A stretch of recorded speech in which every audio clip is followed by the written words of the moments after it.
All right. I have a ritual in my talks. The first thing we do is everybody stands up. Stand up. We're going to do a little stretch. Forget about computers and pads and everything. Life still goes on. And the coffee. Stand up. Hands up. Deep breath. Big smile. Big smile. Yeah. Down arm. Hands up again. Deep breath. Deep smile. Hands down again. One more time. Hands up. And everybody shout. Yeah! Yeah! All right, sit down. Take a look at this and tell me who do you think you are. That's a very popular aphorism in the Agile community.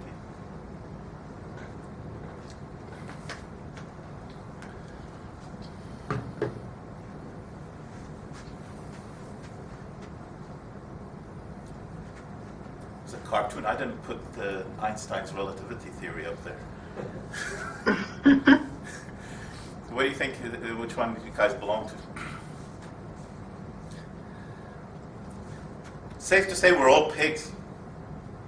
And the bank is the chicken. Are you a pig? I'm a pig. I'm a pig disguised as a chicken. Because I'm a coach. Are you permanently here? You want me to? Sure. No, I'm asking you. Yes, no, question. At the moment, I'm a contractor. Okay, so to me, you are a chicken. I'm a pig disguised as a chicken. No, to me, you are a chicken. I'm a chicken. To me, you are. Okay, very cool. What everybody thinks. Do you see the distinction? What's the distinction between them? Somebody who actually does the work, who actually is in the trenches. Okay? While the chicken are people like coming and say, oh, can you do this little for me? Oh, can I have a little change? Oh, can I do this little thing? And they don't actually do it. They don't carry the intrinsic knowledge and the value of what it takes to get things done. Okay? So when we say chicken, it's a step beyond that, because normally they move on, and any subsequent issues that arise from doing said operation, the pig has to deal with. Oh. Sorry. Very good. Very good. So as long as you know who you are, I'm happy with that. Okay.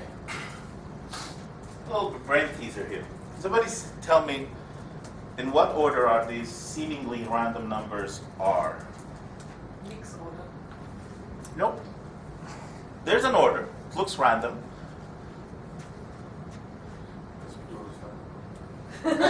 Sorry? Come again? I'm taken. Anyone on the call? Thinking, not yet, I don't know. Number one is always in the center. Good observation, but any more? Okay, I'll give you a hint. Read them out loud.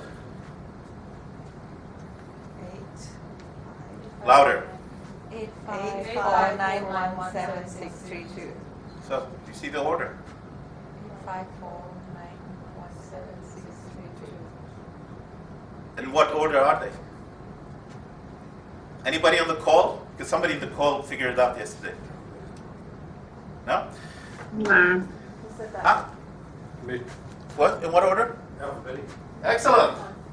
If you look at them, if you read them out loud, then you'll realize they are in something that you just needed a little hint to see. The point being there is you're going to face with Agile, it's things like that. It's staring you right in the face. You've been dealing with it for years. It takes a slight shift in perspective to click your mindset and look at it and say, aha! So that's what it is. So if I didn't give you the hint, probably would have taken longer to guess. But the moment I kind of gave it away a little bit, then you click. It makes sense, huh? And that's exactly what they are. They're in the order of how they sound or alphabetized in English language. Okay, so where did this all start from? Agile is not new. Agile has been happening for, well, the idea comes from the 1960s. So it's been around for quite some time. It comes from the idea is the Industrial Revolution introduced this concept of the X-style management. By X, we mean the management at the top tells people what to do, how to do, at the same time. Okay, it's authoritarian, rigid, and could even be outright oppressive. Now, in the craft of software or services, that doesn't cut it. So what's been happening is it's been a shift into a movement what we call the Y theory, in which instead of management dictating top-down, management's role becomes as helpers of creating environments in which change happens. And the developers, the pigs, decide how to do the work, what to do the work, and those kinds of things. So that shift is really important to keep in mind as you're moving into doing things in a different way. So what is Agile? That's it. Basically, you collaborate on something, you deliver it, you reflect on it, and hopefully you improve on it. That's it. Looks very simple, isn't it? And that's exactly what makes it powerful and makes it dangerous as well. Yeah. Agile has very, very few prescriptions.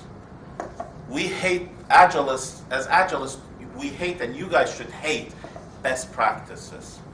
Best practices are health hazards, okay? The reason being here, and as you see with Agile, you're moving as whatever it takes to get the deliverables, get the signs, get the things done, and get them in such a way so you get fast feedback, you get that collaboration amongst yourself, you deliver it, then you get that reflection on what went right, what went wrong, all that good stuff to get things moving, okay? The reason is simple. The reason is, 20, 30 years ago, computer time was quite expensive. That changed. Computer time is cheap. Any kid with a laptop and internet access can write code today. So it's not surprising that fintechs and smaller companies are start eating CBA's lunch and eventually our lunch. So we need to blow them out of water, and we can. So what's an expedition? We start at a small level. Then we evolve. By evolving means we learn new techniques. We learn to do things better. We might make mistakes in the way. And if we don't make many mistakes in the way, we're probably not learning. And as we go to the next level in our thinking, in our processes, then we make that our new baseline, our new camp. And then we expand from that and that and so forth. This idea was popular at the turn of the previous century when people were exploring like fur trades or the South Pole or Antarctica or the North Pole, and they were basically would take one step. They would set up camp somewhere. They would move a couple of days in one direction, and then they would ask themselves, what should have we brought with us? What have we forgotten behind? And then they would prepare better, and then they would be better prepared for the next step and next step. So that's how the evolution happens. So this is an onion that hopefully explains what does it take to becoming agile. Now, how do you peel an onion? You go from outside to inside, right? What do you see there? What seems to be the least visible and most powerful aspect of change? Mindset, huh? What's the least? It's the artifacts and tools. They're most visible, but least powerful. So, when people throw words at you, we need Jira, we need Rally, we need that, it's too early. No. First, are you willing to change? Are you thinking differently? If not, forget about all that. Tool is not going to help you. Okay? How to get that?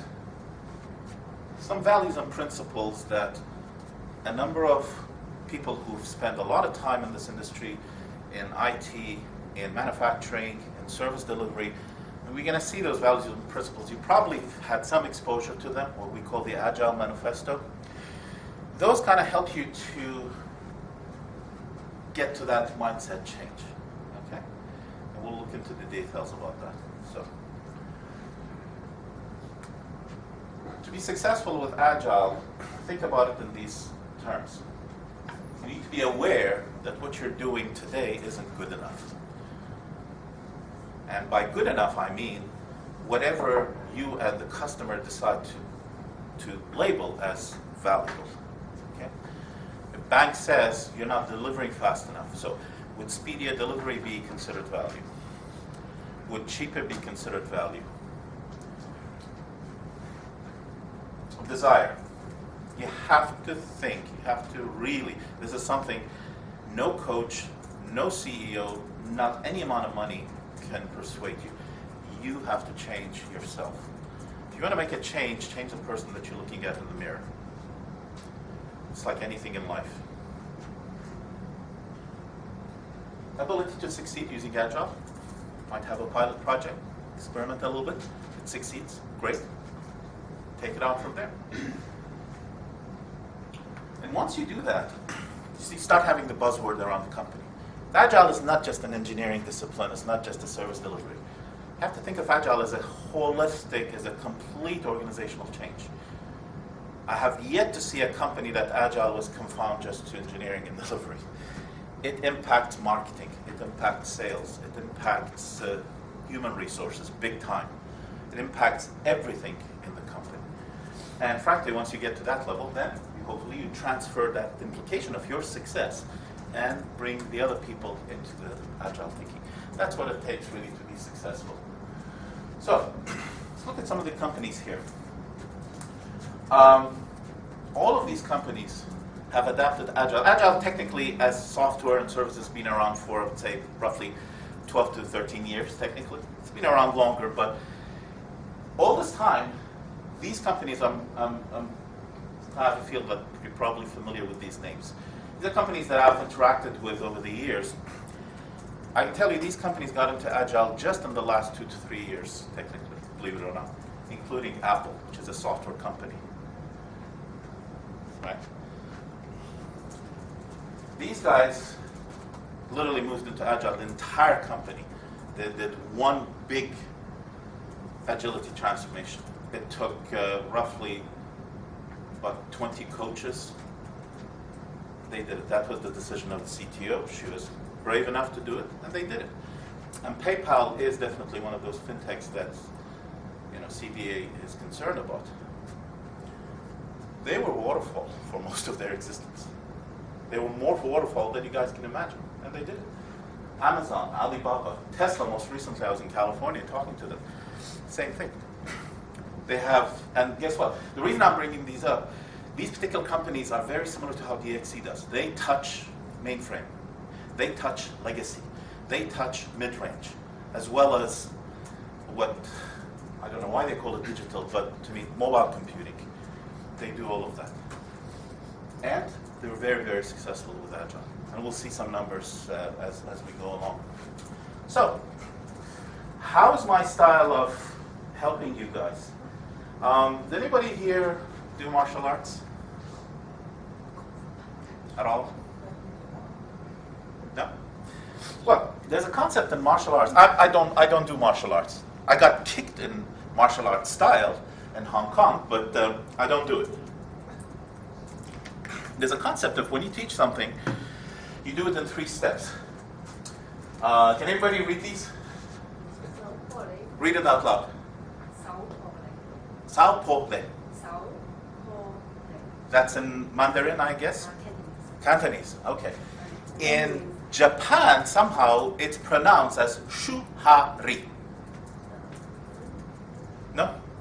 Well, there you go. Now we know there's a conflict between the Japanese and the Chinese. Okay. Japanese call it shu-ha-ri. That's how I came to know. You need to teach me those words later because I think I'm coming across more Chinese people in this country than Japanese. Okay, thank you.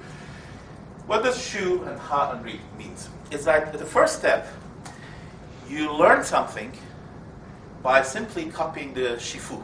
Shifu is the master, the teacher, without questioning. Shifu says hit him, you're going to hit him. If Shifu says kick, you just kick. You don't question. And that's the first step. That's the shu. You just obey. So for our purposes, somebody says, I want to visualize information. Set up a Kanban board. Oh, what do you mean a Kanban board? This is silly. I said, no, just shut up and do it. Done. Because that's how shu works. Kanban is out. You got to start saying, well, what am I going to use it for? Don't question that. Trust me, it is beneficial. First, do the shu step. So, Kanban board is up. The practice is up. The way you're discussing things is up. Okay? Second step, after you graduate from that level, you come into ha, which is kind of breaking away. It means you've learned how to do a Kanban board. You've learned how to do, a user story. You learned how to do something. Now you can say, okay, let's think, why am I doing it this way? What's the benefit of doing it this way? Okay? Only after you graduate the second level, then you become armed and dangerous. You're ready for the re part. Okay? And the re means you've learned the technique, you've learned the theory, now you can adapt it to your way, to your team's way of doing things. Is that clear? Any questions? Yeah. What stage do you think we are, let's say, in terms of Kanban? Shu. I think you're in re. You think you're in shu. Why do you think you're not in re? Not you. Anybody? Anybody who's dealing with the Kanban for SR, for example? I guess, first of all, I think what was Kanban was not explained even before we started the board, right? So the Kanban board was in place, but I guess most of them didn't even know what the Kanban board was. Are you using the SR Kanban board, by the way? Sorry, no, I'm talking about, that's my view of as a third person sitting there, right? How about somebody who's actually using the board? Is anybody in the room who's using the SR board? Shu. Shu. And why Because so? we're still doing something only because we've been told to do it. We're not reaping any reward from it. We're not realising any benefit from it. We're doing it because we've been told we have to do it. Okay, fair enough. Barry, your thoughts? Yeah, I think the team, I think it's mixed across the team.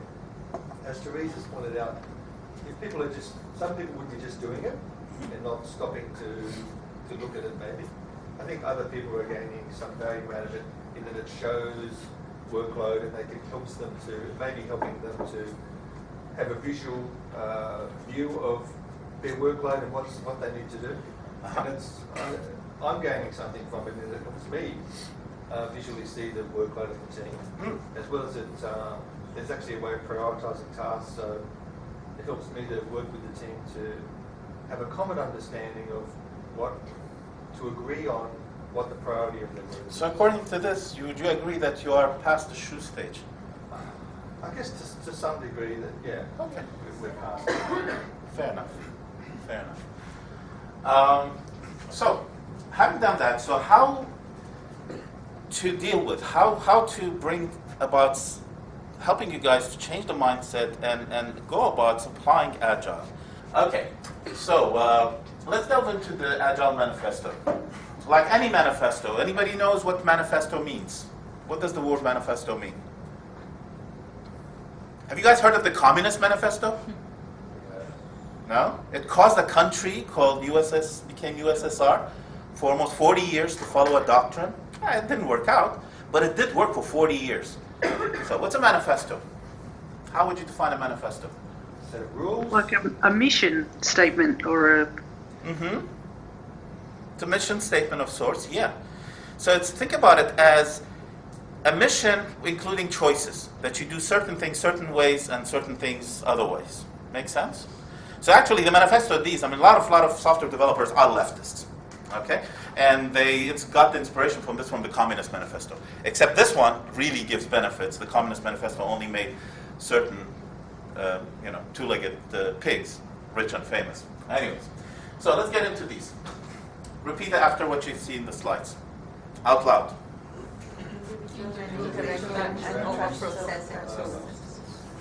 Working product over comprehensive documentation.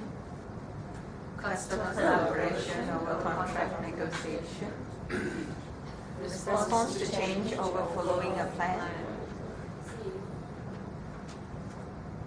There is value in the items on the right, but the items on the left are more valuable. Go again. Read it out loud. What's the first one? What was the first one? Aras, Geylani, Agile 101. No. The value. Page 18. What was the first set of value? I remember. Okay. Help you this time. Read it out loud. Individuals and interactions over processes and tools. Next. Read it out loud. Working product over comprehensive documentation. Next. Customer collaboration over contract negotiation. Response to change. Over following a plan. I think you'll get off that easy. Once more. What's the first one? Individuals and interactions over process and tools. Okay. Next. Customer collaboration. Oh, is it over contract negotiation? No, that was the third one. Oh. Working product. That's okay. Order doesn't matter. Working product over comprehensive documentation. Very good. Yay. That was what it's all about. Next. Response to change over Following a response plan. to change over following a plan. Good. Very good. Okay, you deserve a take that. Yeah. Maybe I should give it to you after you close your laptop. Laptop's supposed to go to sleep. See, I'm still listening. Laptop's It shows, supposed to go to isn't it? sleep. And the other one? One more. Response to change over Following a plan. following a plan. Very That good. one first. And that last line, what does it say? There's value in the items on the right, but the items on the left are far more valuable. Which means items on the right we don't neglect. We don't say there's no more documentation, there's no more contract. Okay? The reality is you probably have a lot of documentation, a lot of contract going on with customers, right? So we're just saying, because the way you're going to work, because the way you're going to think about this, we'll make documentation lighter. We'll make our efforts. So when I say we make it lighter, it means the whole organization, the way, the mindset has to be that when both sides will think that, hey, really, once we agree, we don't need to have document every little thing approach. Okay? All right. So let's delve a little deeper into one of these. They're values, right? So why are they valuable? So let's take a look. First one here, it says, it's like the American President Abraham Lincoln who said, government of the people, by the people, for the people. Just change the word government to software. Isn't it? Software is an activity done by people, for the people, by the people. All right. Having said that, remember when I said tools? I could give you fantastic tools, but if teams are mediocre, it doesn't work. Great software comes from the work of great people, and tools would make mediocre people perform even worse. And the key thing that Agile here discourages conformity. It actually capitalizes if somebody has strengths in certain areas, somebody has weaknesses in other areas. Agile helps flesh that out and capitalize on them instead of saying, oh, somebody's weak, he's not good enough, he should be voted out of the island and that stuff. No. It's people bringing in their weaknesses and strengths to get things done. Second one here is, who doesn't want stability? Who doesn't want predictability, right? That's the idea there, is to have a product or a service that you grow incrementally in a predictable, controllable fashion. Now, mind you, that doesn't mean the end is predictable. No, the end is very, very much more unpredictable in Agile than you see in normal ways, which is normal, and you'll see why. Evolving deliverables can be shown early to customers. So you show them early to customers. You show them the value very quick. You don't wait 6 months or a year to show them things. No, we show them in quick, shorter cycles. customer collaboration. Basically, the main takeaway from that here is, you notice that people combating to please the boss. That's one of the dangerous things, especially in large organizations, or individuals trying to be superheroes and drag everybody else down with them. So Agile is one value. This value helps you to promote a remedy to that kind of an environment. And finally, we got focus on delivering maximum value to the customer. And by value, I mean dollar value. Okay, I mean at the end of the day, it doesn't matter whether you're using mainframe, Linux, Windows, whatever you are using.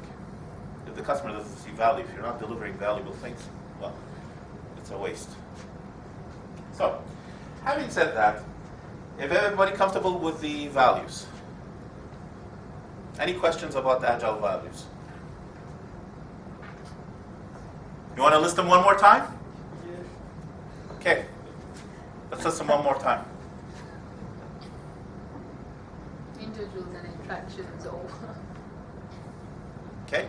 Just if you remember the first part, the second part will fall in place. Second one. Working product over comprehensive documentation. Very good. Another one. Third one is the negotiation over Customer cooperation over collaboration. over contract negotiation, and the fourth one is response to change over. over following the plan. Very good. And what was that last line at the bottom second? That the things on the Item right on the are left valued, are but the things on the left are more valued. On the right are more valued.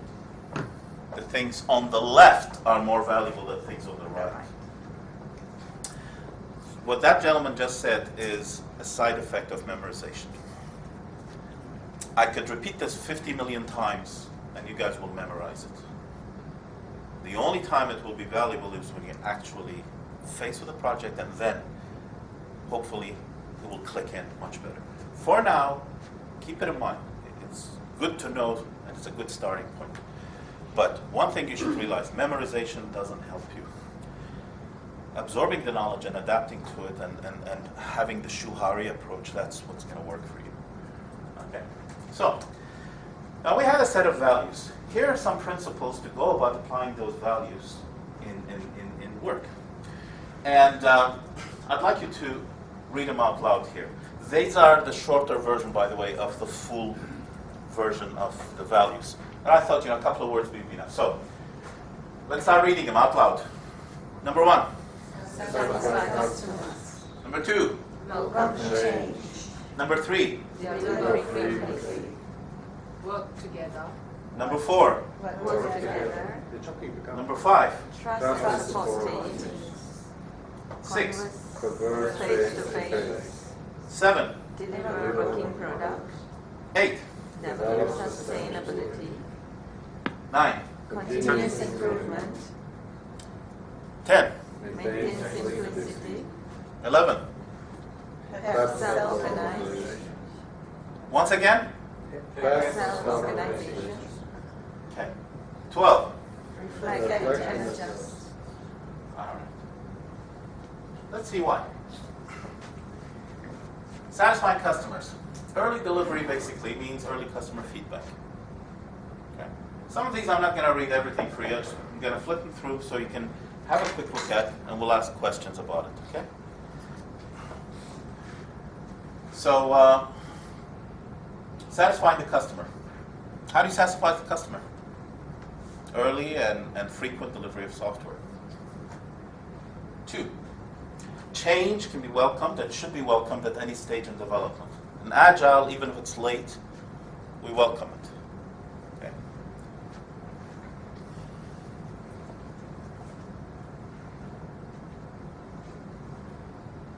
Sorry, can I just jump in there and go back? Feel free, jump. Just back where you said, how do you satisfy the customer with, and the answer was early and frequent delivery. I think there's a major point missing there, and I don't know if it's industry specific or customer specific, but in our experience with our client, it's not just early and frequent, it's faultless. And I know that goes against what some of the theory of Agile, as far as you don't want perfect, you want close to, or close enough is good enough. But the first thing that will get an objection from our client or our industry or our schemes is issues or defects or faults. So I think that needs to be somehow remembered or incorporated into satisfying customers. Cool. Any comments on that? So I think some of that, from my perspective, Therese, is that early delivery means not necessarily we're putting it into production earlier, that the Exactly. interaction with the customer is earlier, and that will give us feedback earlier, and maybe that then reduces the cycle to put into production without defects earlier. That's Yeah. how I see it. And as you'll see, the cycles of development also, what you're going to start hearing words like increment as opposed to a release. You could be developing software and preparing it, but it doesn't mean you're going to actually release it. So that's a common practice in Agile. Well, you develop something, and it does not necessarily mean that it has to be released. So we'll see more of that down as we look at Scrum, for example. Okay. Third, delivering frequently. Provide immediate value to customers. Okay. We cut cost and risk of long development cycles. If we develop fast, we develop in shorter cycles, the risk of the exposure is also reduced. Faster detection and elimination of defects. The longer it lingers around, it doesn't matter, you have it documented on a SharePoint or a ticket, people do forget things. Okay. Working together. This is something that you probably already do in some form or way. So you're familiar with that. Imagine if you don't have any collaboration from the banks with you. It would have been a lot worse. And some people actually, again, like I said at the beginning, my approach of Agile is not a branded Agile. You don't have to follow every rule out there. You could be already doing a lot of things that do fall into the category of Agile. We're just fleshing it out.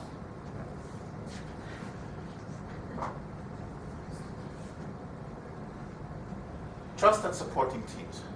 Okay. I think we mentioned it earlier. The pigs know how to do the work. Okay. So empower them by making them feel that they are capable of doing a job. One thing that goes against Agile is, again, we let the superhero culture, which I'm going to shed more light into. We're going to have teams that are doubtful, that are dysfunctional, and the organization somehow supports that. Okay? So one thing for Agile to work is that these kind of practice helps them to flesh that out and change it.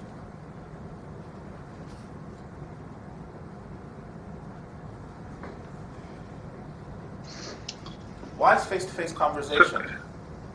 This is Mike. I have this is Mike Siegel. I have a question on slide number. Hi. I have a question on slide number 4. Let's go back. Or I'm sorry, principle number 4.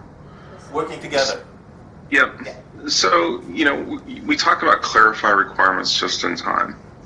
So, from an ACF perspective, we're supposed to do these estimates based on requirements that we've been provided. And if these requirements are changing or just in time as we go through this, how do we provide estimates to the client as to what the costs are going to be for this project? Because I don't see how you can define requirements as we're going and not run into, that issue as to how do we tell them up front, what release it's going to be in, all the stuff that we try to tell them.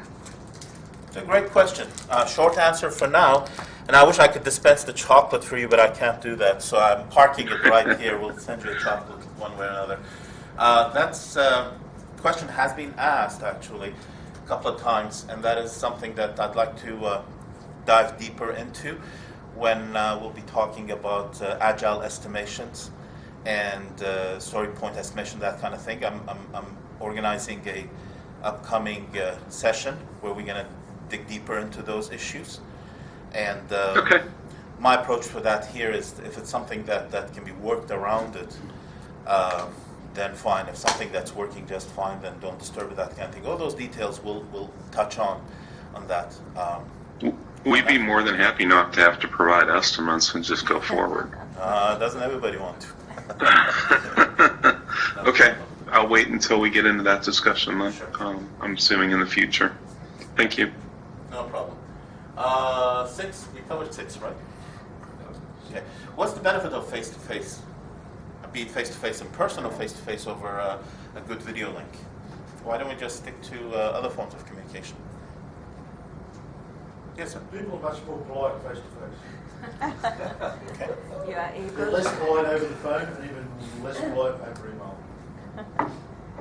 We are able to convey our message clearly because we're able to see what they mean, like what they say, like expression, whatever it is. But which one do you care as a value? If somebody is a rude son of a bitch, and he makes his point and he's very good, would you tolerate that? That's a question. If a rude guy is very good at what he or she is doing, don't you think that the form of communication, where you draw the line between value and ethics? Depends what the bank wants. When it disrupts the It does. success of the team or causes a problem with the team. Yeah, yeah. And you see the face-to-face fleshes that out pretty quickly. I mean, one approach that I get asked, what if somebody really doesn't, it looks like a misfit into the team? I'm against the idea of firing people. I'm more of the idea is give them a chance to adapt or let them resign. And it happens. Agile is not for everybody. And some of the ideas that you see here, we would really be kicking butt. Excuse my French. And for that to happen, sometimes, yes, we need to really be able to communicate and communicate very well. So politeness, actually, for me, it's a relative thing. So, something to ponder about.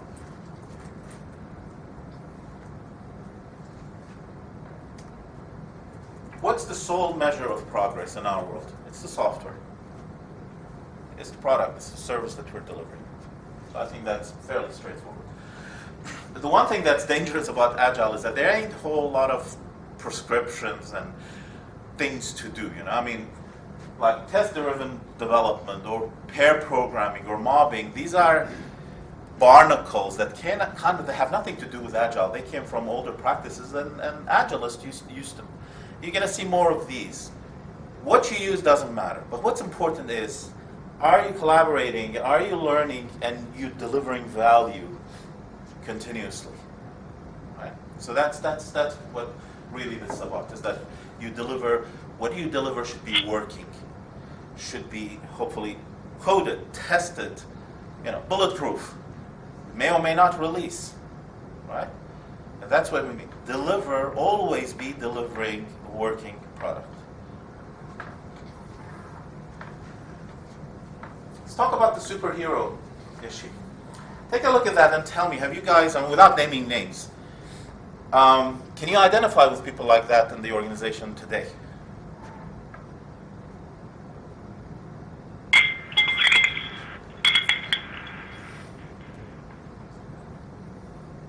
Very, very silent. You guys thinking of? You don't have to name the person or people. No, the first two definitely, but the third and fourth I don't. I seriously don't. Third and fourth meaning tackling problems alone? And keep knowledge to self, I don't see it. I really don't. Oh, I've been in an organization where it was here, I don't see it. And it certainly is a number 5. No, number 5, you can take it off the slide. What does number 5 mean? Encouraged by compensation. It means companies actually, a lot of companies, perpetuate that. They pay more. They reward that kind of behavior. What company have you been working for? Welcome to DXC. The last time I heard that If there was anyone like that around here, they wouldn't stick around for very long. They would have moved on by now. that was pre-agile stuff. Sorry, the third that was one pre-HP. Diminishing return on effort. ROE stands for return on effort. Yeah. So the problem with that here, it goes against the fabric of being collaborative, right? But Agile, approaching it, this principle helps you to weed out and deal with people like this. And if you guys really... Guys on the call, can you go on mute, please, if you're not talking? Thank you. Thanks. I think we have somebody's pet Dog becoming attendant. Agilist too. Okay. They may not exhibit all of these, but definitely we'll see. This is something that is counterproductive, and these principles help you flesh out and deal with people like these. Here's an example how that impacts productivity. What I'd like to call the superhero causing late defect resolution. Now this is actually from, if my memory serves me right, from Salesforce.com. This is their projection. Is that because of superhero kind of a mentality, if a bug is caught during coding and testing, let's say it cost them a baseline of $1. All right? If that same thing with that culture goes on and doesn't get detected until integration, the cost of that dollar shoots up to $7 or $8. Okay? If they wait until it gets caught at production, it shoots up to $15 to $20. And by the time it hits maintenance, it's hundreds of dollars. Okay? So that's a realistic, they've actually done a study and came up with this scale. Looks pretty crazy, isn't it? So hopefully, to develop sustainably, we avoid the superhero habits. That's what it helps you with. And hopefully, have people have life, what they call it? The work-life balance. And, basically have happier developers, happier people. And we'll see some numbers from a company called Salesforce in today's presentation. They've done it, pre-Agile, post-Agile surveys. Number 9 has to do with really, being mindful of excellence. Okay? And that could happen in any shape or form. One thing that I've seen a lot, and you guys probably, especially programmers would probably agree, is that good design enhances agility. Because of that rapid feedback loop that you have going on, you can see defects quicker. You can see bad design quicker. You get input quicker. Sorry, just going back to number 8. I Yes. apologize. Develop sustainability. You don't have to apologize. Life's too short. So is it more about the team and the people working on it rather than the product that we're trying to build? Say As that to again. how we Sorry. build? Does it- Yeah, this one. Which when one? you say develop sustainably, Okay. I thought it was more on the product that we develop or how we. Sustainable means keeping a pace that's doable. Okay. Because people, if you just push yourself, you're gonna get burned out. The superhero mentality is like, oh, just work harder, whatever. Or one thing that Rob mentioned yesterday was, oh, I'm doing a change on the code. Oh, I spotted this problem as well. Might as well I just go and touch that as well. But guess what? Usually you try to fix something like that, just-in-time fixes, you break something else and you don't know. And you don't even talk about it. You don't even say it. Guess what? You just caused technical debt. You're familiar with technical debt? Yeah. Right? Okay. So instead, no. The discipline that slowly Agile helps you get into is, no, yes, I know that's there. I know that bug is there. Okay? How about I document it or share it with somebody? And we'll get back to it. If you're sprinting, at most, you're 2 weeks, 10 days away from the cycle that will hit it and fix it. Right? Good point. Good point. Did you get it? Okay. One more thing. Yeah. You have a chocolate or you have, you get your chocolate? Anyways, it's coming to you, Aras, you know that. Okay. Well, you don't have to kiss me, but keep it simple. That's what Agile is about, it's simplicity. Okay? You could be working on really, really complicated requirements, but always remember, simplicity is essential. Okay? One thing that you've probably heard of, the Pareto principle. Many times, 80% of the value comes from 20% of work, right? So you might be dealing with requirements at that early stage, and you're saying, is this really what the customer wants? I mean, is this beneficial for them, right? Where pre-Agile, people would just take it, and the waterfall approach gives that resistance to go back and ask those questions. The nice thing about Agile is that, again, you have shorter cycles, you have a different mindset about it, so you can really leverage this kind of an approach, and that say, hey, it's not just, is this requirement, I'm doing something, but is this something you really need? That dialogue usually is kind of difficult if you have longer cycles, because usually customers, honestly, they don't know what they want, and you've dealt with that. Just because you're going to change some rules on a family of credit cards, you're going to change the interest rate on that. Okay, maybe my example might be kind of too simplistic, but I'm sure you've been in cases where you see the requirements coming and you say, what the heck, it doesn't make sense, right? So with Agile, hopefully you'll catch that earlier and communicate that back and forth, so hopefully the requirements will be amended. Make sense? Yeah.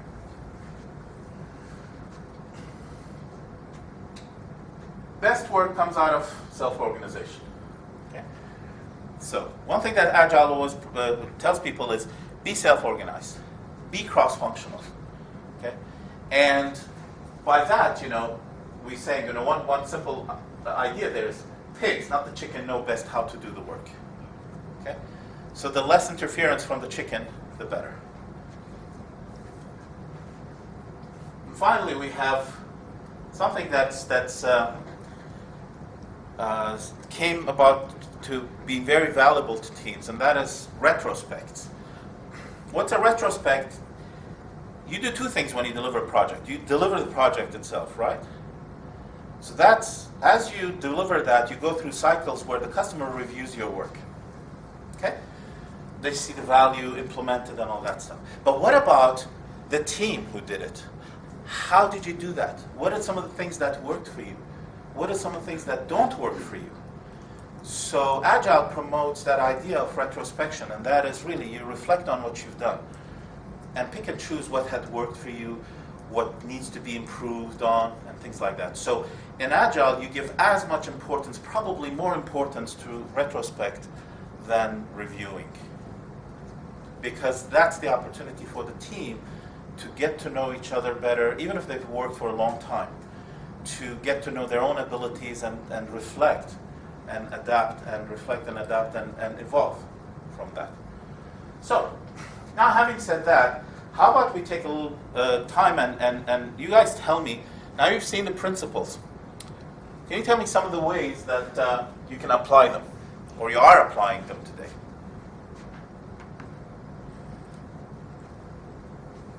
Silence. Go ahead. Well, you can't. I mean, I've tried a few projects and this would be really good Agile. Just give them something to look at, then develop it, and you just can't. There's no. When you say can't, can you elaborate more on that? What do you mean? You can't, or the people around you can't? What's can't? Business will have, they want something like an extract, a list of whatever. But usually when they get the list, they want to do something. So I know want an estimate. And you say, hang on, how's about we just give them something really quick and see what they like, and then go on from there. No, we can't. To get the estimate, everything, all the requirements up front. Just doesn't work. You can't do it.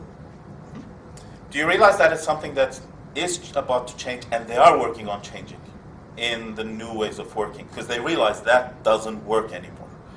So yes, if at the end of the day, if I'm tying your hand and expect you to swim, if I toss you into the water, throw you into water, I'm realizing the word toss has bad connotation in this country, so I apologize.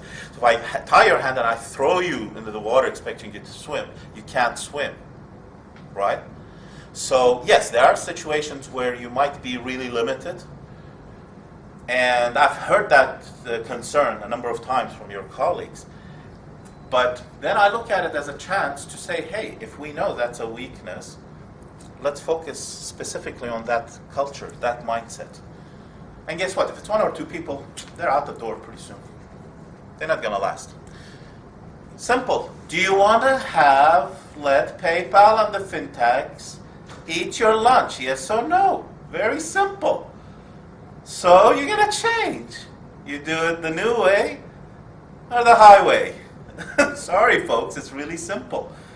I've heard that, for example, there was a discussion with a couple of colleagues yesterday about, oh, I have to do it in spreadsheet. Bank is adamant they don't do that. I have 500 items, have to shrink to 90 items. I have to do it this way. I was like, I don't want to argue and say, no, this is how you're going to show it.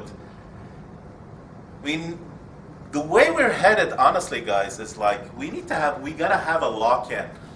Okay, the fear of that bank or somebody else is gonna go and develop with somebody else outside of DXC.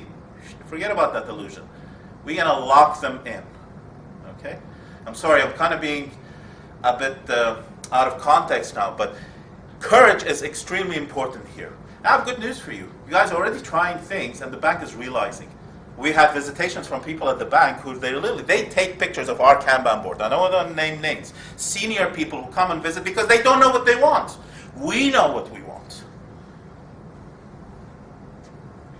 And for things like that, yes, of course, it has challenges. It can be done. But let's think about other areas where you see that this would work for you.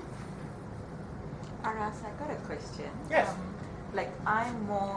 I'm probably isolated from a lot of what people do day to day. Like I'm very much on a business office, invoicing, and pretty much that's it. Not much client interaction. But my problem mainly on my processes is everybody around me has been best shot. So every single processes that I work towards getting towards client satisfaction is dependent on someone, accounts payable, probably sitting somewhere.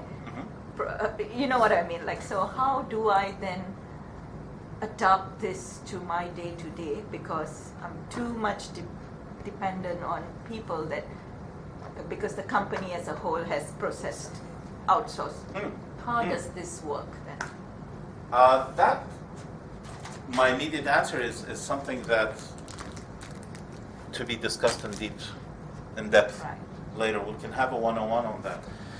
But one thing that with Agile you'll see, we have like prioritizing work in progress, limiting that.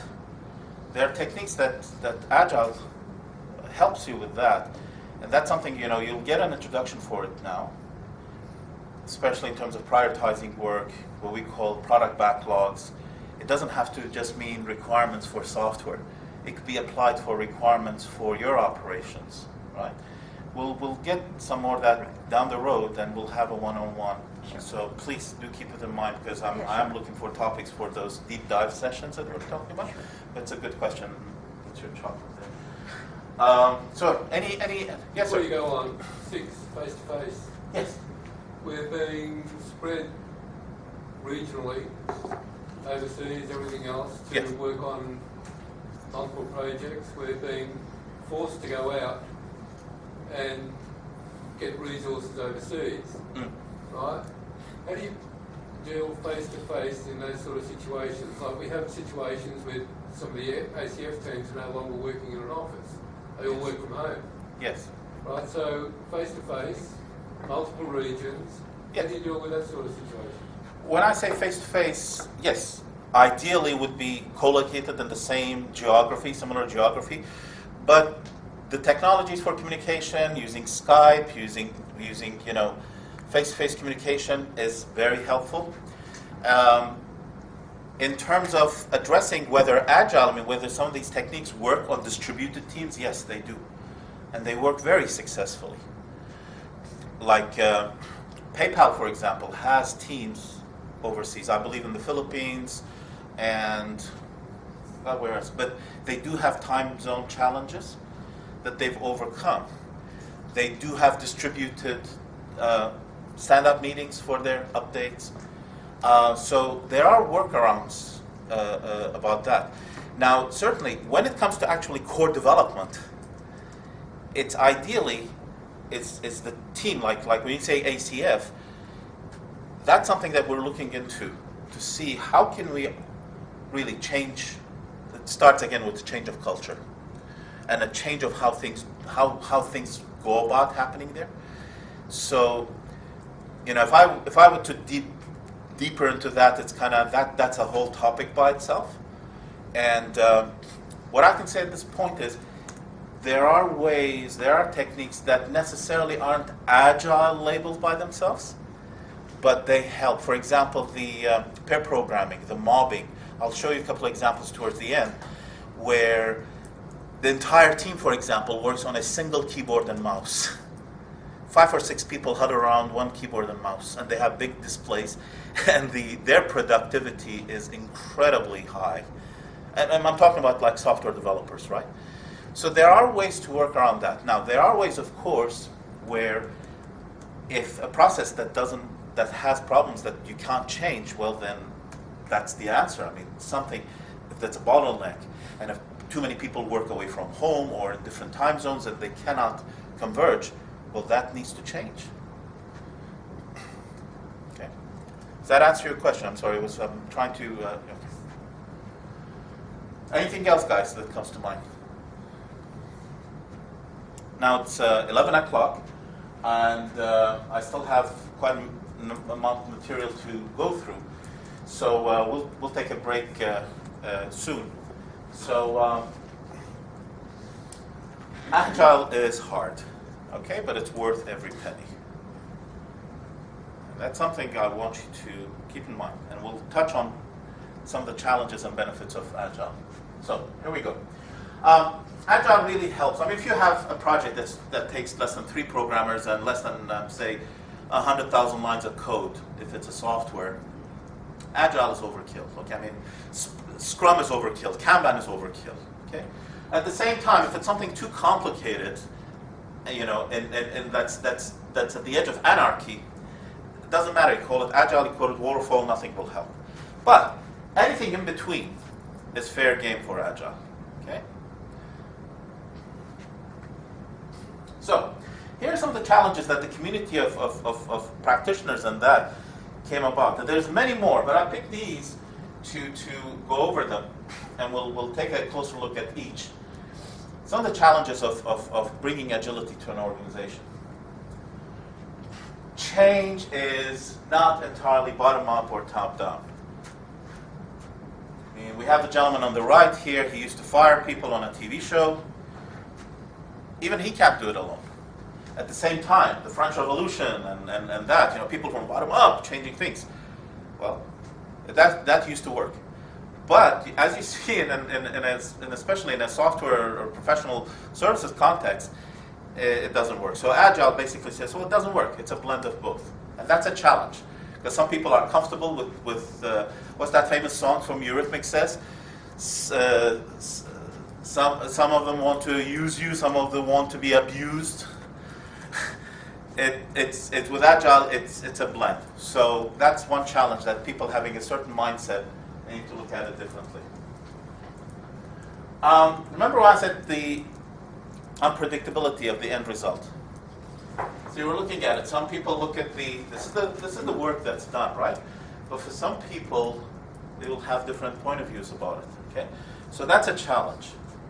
Okay, that's something that hopefully, as early on, we try to say, okay, do we look at the cat, the whole cat, and nothing but the cat? But what is the cat? Okay, so let's agree on something, and that is something that I see. Okay, it's a midpoint between these two extremes, right? So points of view are very important, and the more we can see the same picture, the better.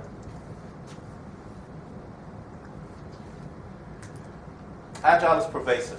So superheroes tackling code big code alone, it doesn't work. They have to start looking at them as their ants, tackling a code collaboratively.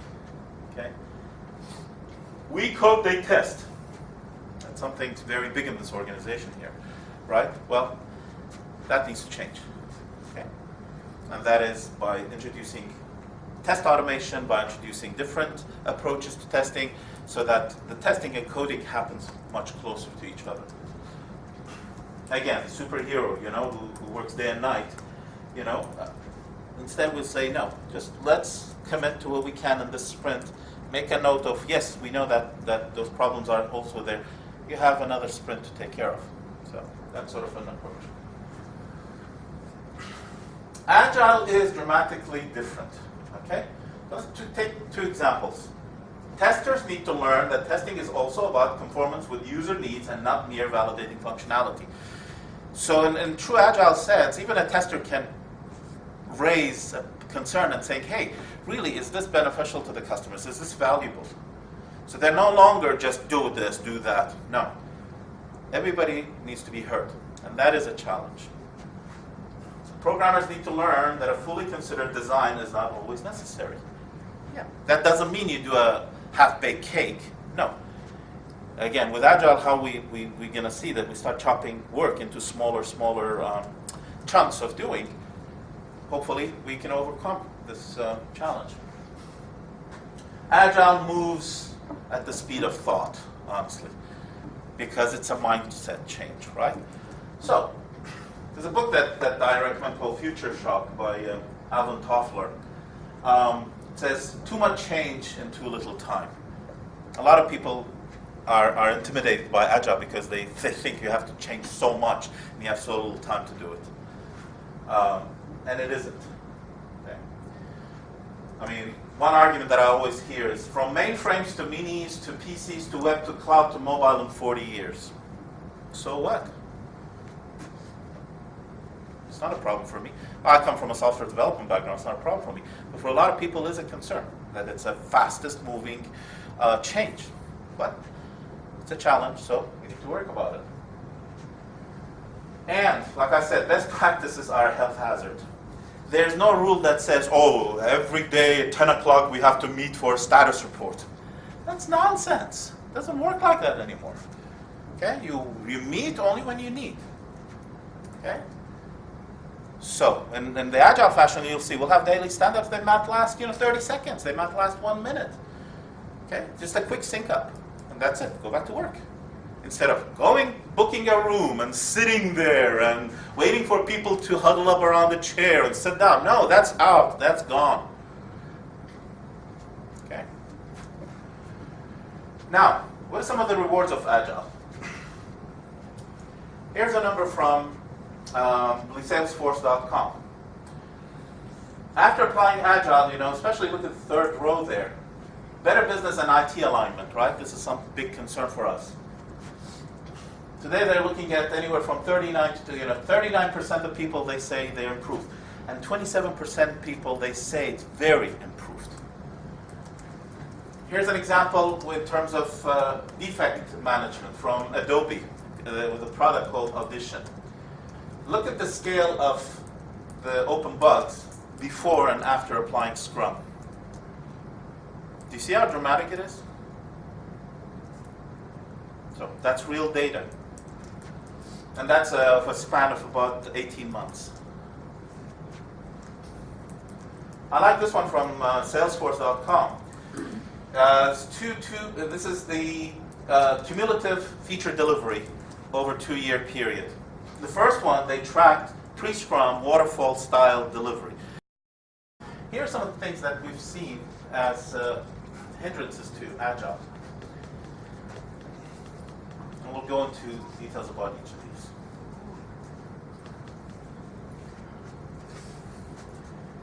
Change, people are comfortable with a directional change. Either the boss says, do this or you're fired. I'm surprised he hasn't been fired yet. Or you have the masses, les miserables, revolution, they start and topple the government, right? It's either bottom up or top down. But with Agile, it ain't like that. It's a combination. So that makes it tricky, especially people who are comfortable either being told what to do or people who are always constantly revolutionary. Agile sits in the middle. Okay. End state tends to be unpredictable. And that is a good thing. In fact, for example here, both people look at the same cat, but one sees as a purring thingy, furry thing, while the other one sees as body parts and stuff, right? What's the reality? Depends on perception, right? So, what you think about versus what the team thinks about versus what the management thinks about tends to be different. So the more the collaboration, the more people reduce this, the more agile and faster adoption of agile can take place. And that's where the Japanese concept of Kaizen, the continuous improvement, comes handy there. Like I said, agile is pervasive. So there's no such thing as, just the developers, it's just a way to manage a project. No. It will eventually take over the entire organization. And for example, superheroes tackling big code, they need to start looking at themselves as ants tackling code collaboratively. You've seen ant colonies, how they collaborate to move a dead spider or something? Yeah. We code, they test attitude. Sunil, we code, they test. We test, they code. That's gone. It's going to change. There are different techniques to help you that, but it has to change. Because once you separate like that, you're wasting time. Again, superhero who toils day and night versus just, can you commit to what you can do, bite what you can chew, and then bite more, and then bite more. You guys seen the movie Die Hard? The guy says, yippee-ki-yay, and I'm not going to say the other half of the word. So here's a couple of examples.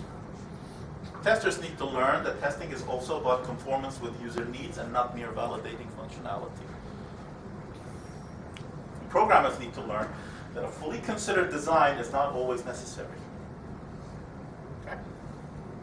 That's probably kind of a bit of advanced way of thinking that might not be applicable to everybody in the room. But I want you to think about it for a second. Agile moves at light speed. Why? Can you go back one? Can you go back? Sorry. Yes. What is the difference between confirming the user needs, not mere validating functionality? What is the difference in both of that? User needs and validating. You mean the first one? Yeah. Testers need to learn that testing is also about conformance with user needs and not mere validating functionality. Is what you're developing really what they need? Whatever they need, they're developing, right? And that's, you know what, 90% of the time, that's not what they really need. I want you to think in terms of the overall picture. You're working on something, if you're looking at the big picture, how many times you've came across requirements where you realize, what the hell are they going to do with this? But they want it. So that's, in Agile, the feedback loop shows the customer that just because they want something doesn't mean it works for them or they need it. Yeah. You telling the customer this is not useful for them. How can you do that? Huh? Again, it's a challenge facing people moving into Agile. A lot of times we do that at the requirements gathering exercise. The bank will say, we want blah, blah, blah. And we go, yes, I want that, that's not going to work. And we say, you want A, B, C, X, Y, Z. So by the time it's gone to the test, we've already fixed it. So we are only validating the functionality here. But also, from if as a tester, if you're doing something and it goes, that doesn't seem right, then you flag and say, it meets the requirements, but from a function, I agree. as a user, Usability. it's not a good usability, then you need to flag it. Yeah, falls under challenges. But then again, then you need the tester to have been involved in the business, to know what business, where they're coming from. And our testers are not at that, they're never involved at that level, so to their credit, they don't have the ability to. One challenge here is that Agile moves at speed of thought. Remember we said it's a mindset? So that's also one challenge, is that a subset of people could really think very fast, not fast, but relativistically faster than others. That's one challenge with Agile. if everybody could be brought up to speed so they think in the same way, think the fast way, then that would be great. But it's a challenge nevertheless. One book I recommend is by Alvin Toffler, Too Much Change in Too Little Time. Excellent book. If you guys have some time, check it out. It talks about this future shock, some of the concepts, and they're quite interesting. As I mentioned earlier, best practices are a health hazard. Taiichi Ohno is the guy who invented Kanban and lots of other techniques that helped Toyota. And he said work standards need constant change, otherwise they can siren ships into wreckage.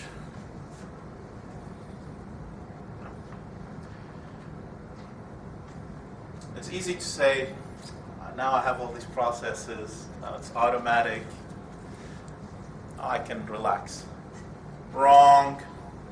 You don't. You don't just say automate something, go, now I can relax. No. That's not how it works. Bless you. The way it works is that you relax by giving yourself time to learn. And learn. And learn. And learn. And learn. And learn. And keep expanding and learning. That's the key here. Constant improvement means that you constantly learn. You're a constant student. Your brain is constantly under construction. Okay.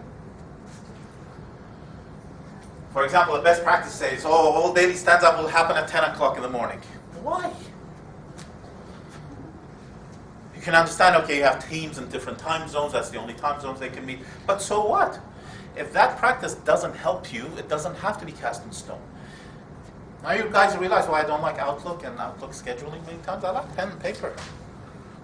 That's something, it's good for a certain level. But when you go Agile, again, you're trying anything to get that increment out of the door. And hopefully we'll shrink the time to smaller cycles. What's the good side about Agile?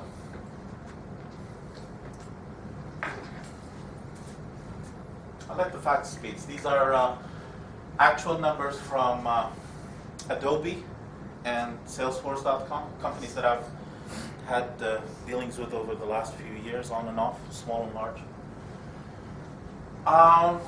In terms of customer satisfaction, look at those numbers, especially this one. 39% say improved, 27% say very improved. Everybody familiar with Salesforce.com, by the way? Do you know what they do? Salesforce.com is a customer relationship management solution provider. It's a SAP application that also integrates with enterprises, and it's probably the largest in the market today. They have models that are very similar to how we operate, where they have big customers, like a bank, demanding their software to be customized and fit, and they can constantly change things. And they used to have some very, very long release cycles. So a lot of my examples, you're going to hear me use them as an example, as a benchmark kind of to help us to move, because I see a lot of similarities to the internal workings of how they used to operate and they operate, and how the DXC, at least our card and payment services is shaped. Adobe still has a project called Audition. This was their level of defects before Scrum and after using Scrum. See the difference? And this is a period of 18 months. Sorry? Beg your pardon? Can't hear you. Audition is still a defective software. Still not good. Yeah, but do you see the level of it? The level of defects, how it dropped by going with Agile, in this case using Scrum. There's not much difference in the end state. But do you see this difference to get there? This side, there's not much difference. Yeah, but to get there, look what they have to get rid of. You're forgetting this. Need more information. That's almost about $8 billion of savings for the company.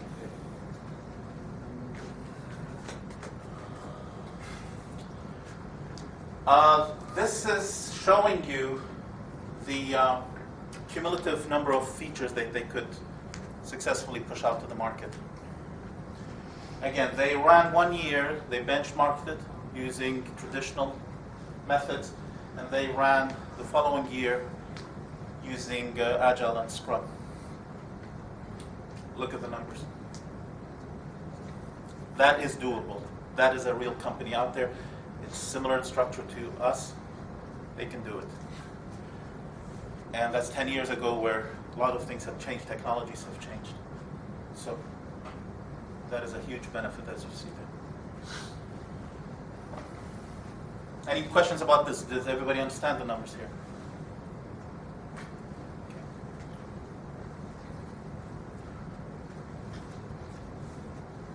Reduce cost.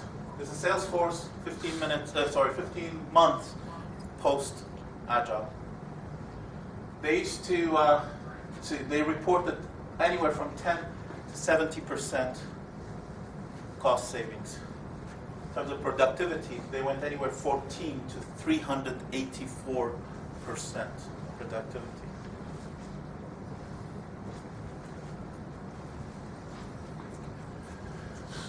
And in my opinion, most importantly, the teams, the inside team satisfaction levels. There are a lot of questions they were asked. I picked these three. Feeling good or having best times. Before, 15 months earlier, only about 20% were happy. What happened 15 months later? 86%. They were asked, would you recommend Agile to other people? Before, they just 10% went out saying, yeah. 15 months later, 92% say yes. Overtime work dropped from 19% to 7%. They can do it. They did it. So we can do it too. Hello. Did you guys just go on mute? We can't hear you. You have mute them. Yeah. Can you hear the video? No. They can't hear. I'll send it to you later. Hang on. He's a little scary. And I got to know him a little bit. I paid me to cut his mows lawn or something. And one day he said, come on into my garage, I want to show you something. And he pulled out this dusty old rock motor and a coffee can and a little band between them. And he said, come on with me. We went out to the back and we got some rocks, some regular old ugly rocks. And we put them in the can with a little bit of liquid, a little bit of grit powder, and closed the can up, and he turned this motor on and said, come back tomorrow. And this can was making a racket as the stones were. And I came back the next day, and we opened the can, and we took out these amazingly beautiful polished rocks. The same common stones that had gone in through rubbing against each other like this, creating a little bit of friction, creating a little bit of noise, had come out these beautiful polished rocks.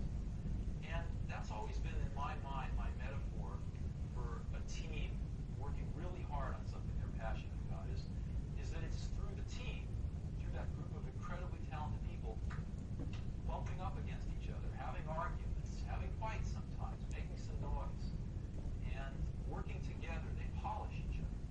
And they polish the ideas and what comes out of these really beautiful results.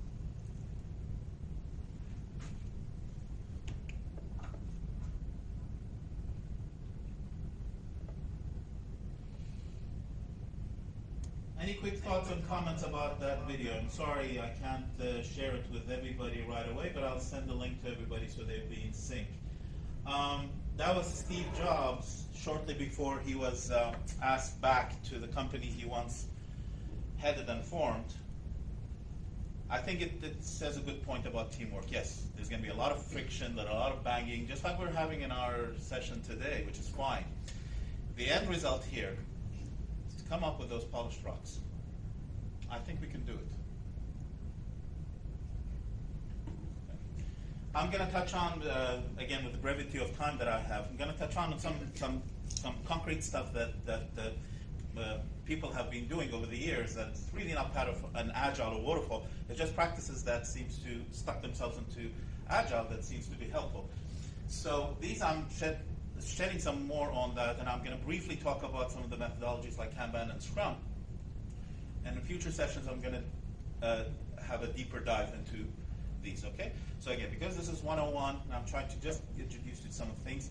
If the material is already familiar to yourself, I apologize. You know, you could snore, just don't snore loud, because I will wake you up. And let's go.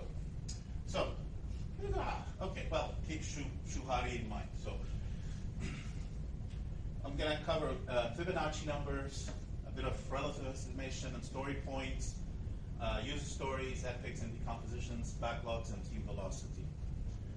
Okay, what are Fibonacci numbers? Anybody know?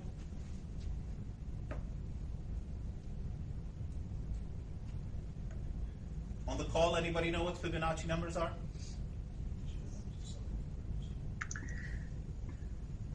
No? I remember it from that movie, but I forgot. That's okay. It's a way, basically it occurs in nature. It's a way to give a size to things, to measure things, without being too linear, without being precise. Okay, one thing that plagues people is that people are very good at relative estimation, and they're terrible at exact estimation. So Fibonacci's occur in nature. They occur how daisies, for example, arrange numbers. They're actually arranged in a Fibonacci type of sequence. Each Fibonacci number is the sum of its last two predecessors. Okay, so they go like 1, 2, 3, 5, 8, 13, and so on. Okay, the shape of an egg, believe it or not, it's a Fibonacci sequence. Even hurricanes, the way clouds and vortexes form is Fibonacci.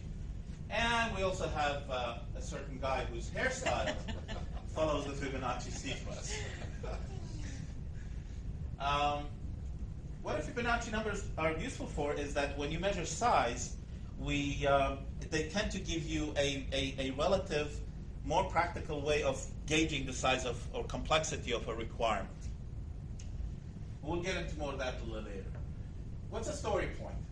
It's an arbitrary measure of required effort in a given range. Okay? So for example, if you're doing a log-n screen, we'll say that's a 3. Based on what? Based on, you pick one requirement in your whole heap of requirements and say, the smallest one, let's say that's a 1. And the largest one, let's say that's large. So if something is in between, you say relatively, let's say that's a 3. Okay? Let's say a search feature, it's a bit more complicated to do. Well, we say that's a 5. The nice thing about that is that you can actually build some math around it. So let's say you have these two requirements to do. If that's a 3, that's a 5, you have 8 story points to do in a sprint, in an iteration. Okay? It allows, consistency. So, some people use T-shirts, some people use teacups, some people use gorilla sizes or monkey sizes. That's wonderful, but then how does it map to numbers? You need numbers when you estimate efforts. You need numbers to estimate size and estimate duration. So, I personally like to use Fibonacci. What's relative estimation? As Keynes said, it's better to be roughly right than exactly wrong. Better be roughly right than exactly wrong. Take a look at these two people. They look at that shape. For this guy, it looks like a 6. For the other guy, it looks like a 9. Right? You tell me, how gray is the middle part?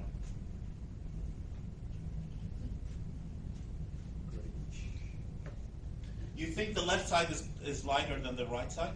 Yeah. Okay, how about you put your hands like this, like a slit? Look at just the gray. I bet you it's the same color. Right? I'll help you a little bit. Look at that background. Yeah, it's simple proof that we're terrible at precision. What's a red? What's a medium size? Right? Requirements, aren't they like that?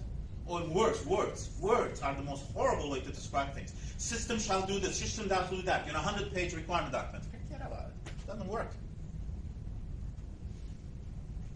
Tarsier from Philippines versus King Kong.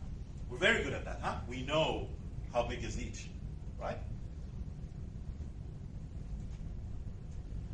In Agile estimation, we focus on, we break the process into two. We first figure out the size of the requirement, okay? And then we worry about duration. Okay. So what's a user story? The requirements as user stories. They're basically brief, concise statements of a need. They avoid technical specifications. And please don't confuse them with use cases. They allow the customers to estimate business values and allow developers to gauge the required effort. Why user stories? Well, because like this session and other sessions you see, we shift the focus from system shall do that, requirement documents, into discussions. So think of user stories just like the Kanban board downstairs. The SR, each SR card is a pointer to more detail, right? To more discussion. User stories should be like that. It's a requirement, but it's a pointer to discussions. Okay. Words are horribly imprecise. Look at the first one. Meal comes with soup or salad and bread. What do you understand from that? To me, it's confusing. Or the second one. The system should prominently display a warning message whenever the user enters invalid data. You see how horrible words are? So, keep them short. Keep them succinct. And requirement documents tend to be what customers ask and not what customers need. Here's a simple example of a user story. You can put it on a simple card, a sticky note. As a sales rep, I need to list top 100 items so I can close them. You put three things in there. You put the persona, the type of thing. This could be, in this case, this is a human user. But this could be a system integration where it says, as schema, this, or that. The second item is the functionality. And the third item is the business value. The third item is optional, you can imagine. But that's it, very simple. You can utilize the back of the card to have what we call acceptance criteria, or the conditions of satisfaction. What do you do to satisfy this story? Okay? So for example, verify that I'm correct rep, show only open items, yada, yada, yada. Okay? What makes a good story, and again, I'm really going very fast at this material. You can imagine that we're definitely having future sessions where we're delving deeper into this and into estimation and all that. For now, just think about it as a really ultra-light introduction to this. There's usually the word invest. Myself and another person named Sally Alata, we decided to add a U to this. We call it understandable. A story should be understandable, independent, negotiable, valuable, estimable, small, and testable for it to be a good requirement expressed as a story. Why? Understandable. Do developers understand what the heck the story is about? Independent. Is the story non-overlapping? So can it be implemented at any stage in development? At the first day of the sprint? At the fourth day of the sprint? When? Negotiable. Is it flexible and allow some room for collaborative definition of done? What does done mean? Done coding, done testing, done UI, done bank approval, done whatever you want to call it. So done, done, done, done, done, done, done, done. Okay?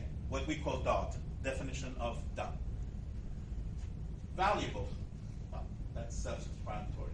Estimable. Can developers estimate the difficulty of the story, at least at a high level? You guys are familiar with high-level estimations, right? You love that stuff. Okay. Small. Can it be done in one sprint? So if your sprint is a week, it's 2 weeks. Can it be done in one sprint? If not, it's likely it's bigger. It's something we call epic. We need to break it down to smaller stories. Testable. Can developers understand the story well enough so they can right away write the test case for it as it's coding? Let's take a look at decomposition. Where does this all fit together? Yesterday, somebody pointed out that these words, mean the wrong thing in the English language and all that. I suggest why don't we call them colors? But it's being common in the community. We call them with these words. Some people they might use different terminology to describe size. Stories going right to left is the increased size and complexity. So at the very, very top, imagine that you have a business initiative. You need to break that down into themes. If this is, for example, Microsoft suite of Office suite, right? So you got Word, you have PowerPoint, you got these things. You notice they have a common set of functionality. Simple example, the ribbon, it's consistent look and feel, right? But then each has significantly different functionality. Each of those then need to be broken down to features. Features need to be broken down to epics. Some people call them sagas, like with George Lucas's company in Industrial Light and Magic. Then epics can be broken down to stories. Okay? Often from our dialogue, from our little conversation, I notice that a lot of these requirements coming from the bank to us, they're really features and epics, the way they're worded. And that's why it's really tough to get into that when you say, how am I going to estimate this? It's because they're too big. They need to be broken down, okay, into stories. Okay? Keep in mind what's happening there from this all the way to here, we're still dealing with just sizing. We haven't touched duration. So that's where the Fibonacci numbers come very effective. Because they're all relative sizing, right? So you might say this story is maybe 3 times bigger than that story. So you can say this one is a 1, this one is a 3. What we do then is we reserve the Fibonacci's, the early Fibonacci's, to estimate the size of the stories. We use the next higher ones to estimate the size of epics. And then same for features and same for themes. When the sprint planning comes in, when the actual iteration comes in, then the stories are taken and then are broken down into tasks. Make sense? So, do a login screen. Okay, let's say that's a 3, right? So you're going to say, again, very rough example. I need 2 hours to do the user interface. I need 2 hours to do the database layer. I need 1 hour to do documentation. Right? So 2, 2, 1, that's 5 hours. So you break it down into tasks. At that level, you're dealing with duration. Does that make sense? So first, a lot of effort goes into planning and sizing before we touch the hours. And this has nothing to do with Agile. It's just the Agilists realize this is beneficial, and they're using it. Any questions so far with how this works?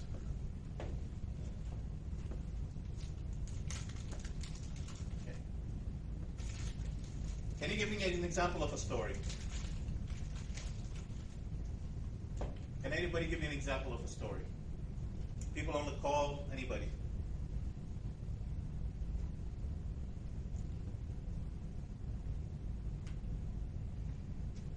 Wow. That's good. I only heard silence here. Is it the effect of the candy of it? Candy's traveling in the back of the room, by the way. That's not supposed to happen, but anyways. So that's definitely something we're going to dig deeper into. Think about this as a starting point. With just wrap your mind around the idea there that there's 2 concepts. One is sizing, and sizing is different than the counting the duration. Okay? So it goes from high to low, right? When you say a theme, it's really high level, and the next level of detail is feature. The next is epic. Yeah, these are the common popular levels. You could have more or less, but typically that's being practically what's applicable for a situation like a software and that. Like I said, again, I'm sensing that the requirements would be at this level. Features would be something much bigger, maybe from the bank coming to us. And again, just strictly looking at the language and stuff, right? So, and I see a lot of these being thought of as stories or requirements. No, they need to be broken down. And that's why we don't use the word requirement, because again, what does requirement mean, right? This allows you a finer definition of what a requirement is. Make sense? Yeah. Okay, backlogs. What's a backlog? A list of things to do. Okay? A continuously and ruthlessly, let's see that. A continuously and a ruthlessly ordered list of requirements. Okay? That's basically a list of things that gets prioritized.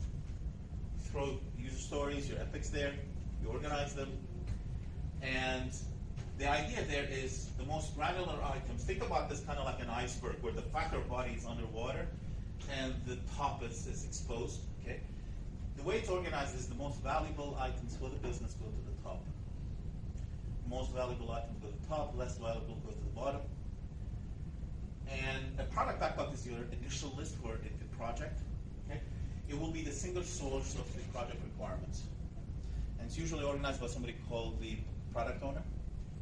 Okay? And we'll definitely, as you see, we'll get into more details in the future. It resembles an iceberg, items at the top taken out, and so forth. From that, as sprints happen, the developers agree on taking a number of these from the top of the product backlog and move it into something we call sprint backlog. So sprint backlog is a subset of the product backlog that we pick, get developed in that 1 week or 2 week sprint. Okay? Meanwhile, the rest of the backlog is regroomed or refined, pushed up, and so forth. Okay? Everybody comfortable with that idea? Right? You take a subset of things to do those, take the next subset, do those, as the scrum continues, product backlog hopefully shrinks and new items get added to it. Yes? Yes. Okay. Next is a concept of planning poker. We don't have much time to play, but basically, we'll play it next time. I'll show you how that works. It's a way for developers to estimate effort. Okay, so I'll just put a set here. You can just pass it along and look at it, how it looks. Yeah, we have a dartboard. We have a dartboard. Pretty accurate, that dartboard. Okay. Oops, sorry. It's the only card game where the where the back of the card faces you and the front comes. So what happens there? It's a technique for people estimating effort. So here comes a bunch of requirements. Developers, product owner, and the Scrum Master get together and they do something what's known as sprint planning. So what they do is they vote. They have a consensus vote, and these techniques help them to vote on the size of the stories. Okay? So as you see, look at the back of the card, not the front of them. The back of the cards are numbered in Fibonacci sequence. Okay? So they go from 1 to 2, 3, 5. And do you remember that sequencing I had? So a deck of cards like this helps 4 estimators to estimate. So what happens is they read out loud. The product owner would read out the user story, and then the estimators will be asked to vote. So hopefully they will all say, for example, that's a 3. So 4 estimators, if all of them agree that's a 3, then it's marked as a 3 on that user story, and you go on to the next one, and the next one, and the next one. If there is, for example, an outlier, one says 3, 3, 3, and then one guy says 8, then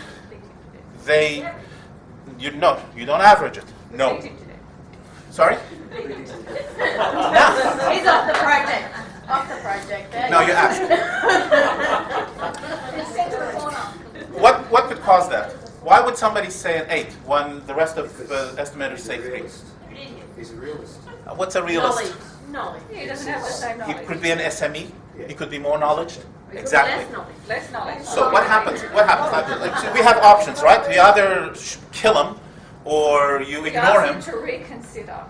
Exactly, and that's what happens. So what happens? The vote is cast. And I say, do you want to reconsider? That's exactly what I expected. Pretty much. You repeat the process. Now, what if? Okay, guys, I'm sorry. I'm conscientious of time. Sorry, right now. I'm really fast. So we'll get back to this in more detail later.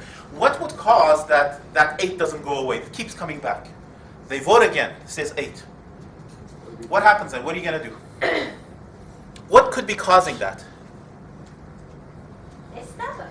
What did Kartik mention? Put it back to backlog. Ask them why they think. Well, it's going to come back. You're going to put it in backlog, and what? Think about it later. It's going to come back, and you're going to get an 8 again. What's review the? No. What's causing? What would cause that expert to say it's an 8? Listen the views, why you saying 8, Yeah. Isn't it possible that probably it's an epic? It's not a story. Sorry, it's a blue. Huh? Isn't it possible We that should he have some sees basis it? on why he's saying 8, so we should Exactly. figure out, And that is exactly why planning sprints takes 2 to 4 hours for the couple of weeks ahead. You see?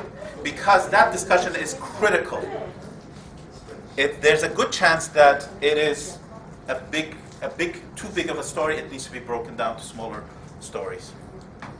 Okay? So that's the idea. You get the idea, huh? Now you're all experts in poker. We'll next time we'll put some user stories together, and we'll run some pokers, and you'll see what I mean. So it's a consensus way to basically estimate size. Okay. What's a good time to play is earlier on. These are the good times to play them, early enough to meet the above purpose. A bad time is just before the sprint starts.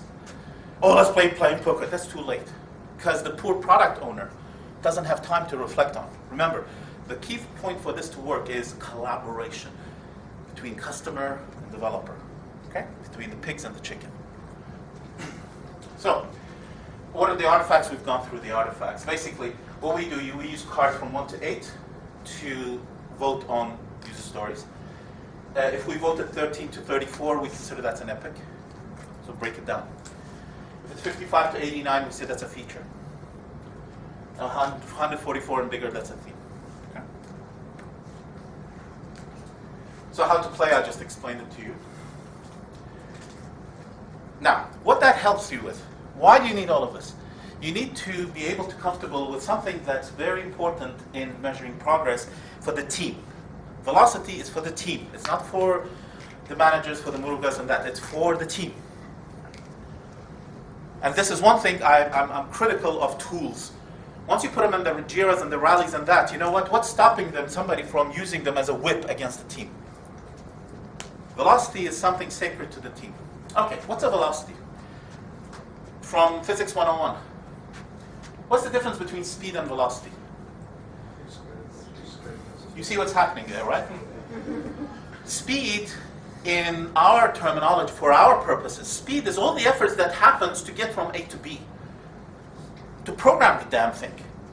To get it out of the way, right? So you could be going through a lot of things, experimentation, whatever, test something, blah, blah, blah, blah. At the end, what counts is you went from A to B. We count what's done. And by this I mean velocity is a count of the story points that you've done in the sprint. Velocity is a measure of work done. And by done, I mean done, DOD, right? So code done, testing done, whatever the organization decides, it is the criteria of acceptance, which I mentioned earlier. Everybody okay with that?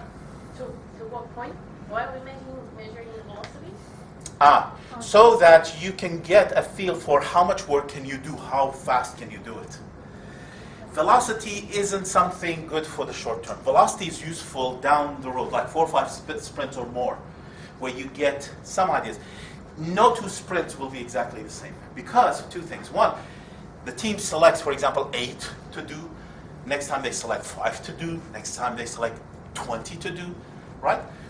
Velocity gives you a long-term feel as a team for how, are you diluting yourself or are you being realistic?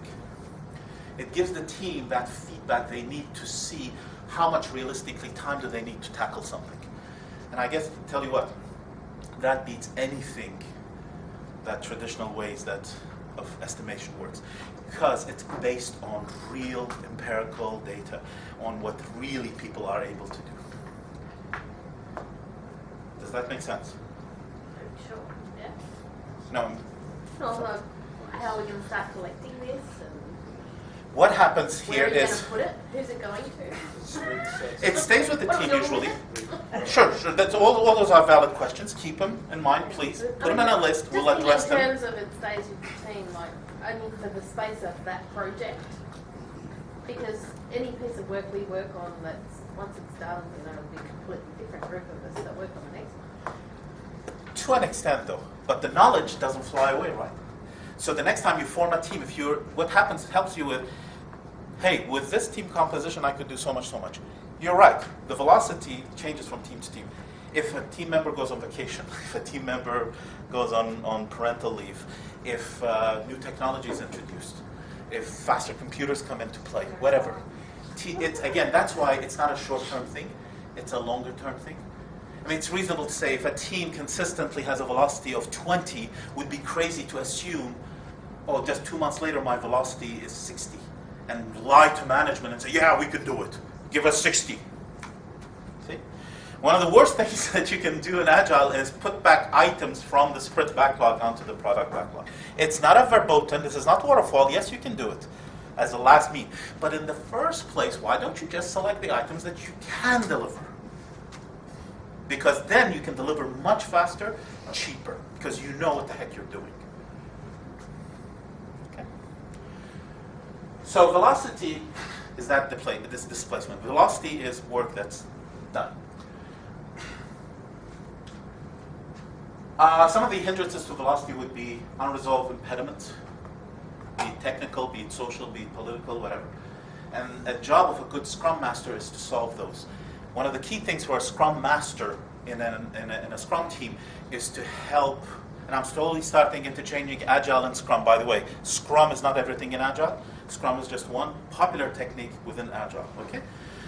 Scrum teams, the Scrum Master's job is to remove these impediments, okay? We're going to get more into that in the future. Shifting priorities, interruptions, the illusion of multitasking, all that good stuff. Okay, vacations, disasters, infrastructure downtime, outages, all of that, right? So, briefly, let's touch base on some of the Agile things. How are we doing on time, by the way? Worst case. It's 4:24. Can you give me 10 more minutes? No? Anybody else? 10 minutes? I'm just going to quickly cover some topics that we're heading to next. Okay? I'll send you a copy of the thing. That's fine. You still qualify for the other stuff.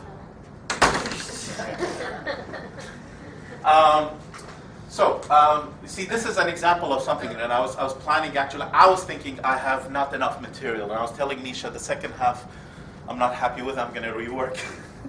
But it turns out that I've placed material in the first part. Okay, learn and adapt. Here are some of the ways that you hear Agile. So how they do it? They do it with different techniques. The granddaddy of them is something called extreme programming. It started in the 1990s at Chrysler Corporation with their payroll system, a guy named Kent Beck who came up with that. And there's another one called Crystal. It's actually one of my mentors, Alistair Coburn. And there's ESDM, which is popular in Europe, but it's never really, I don't know if shops doing it in Australia or the US.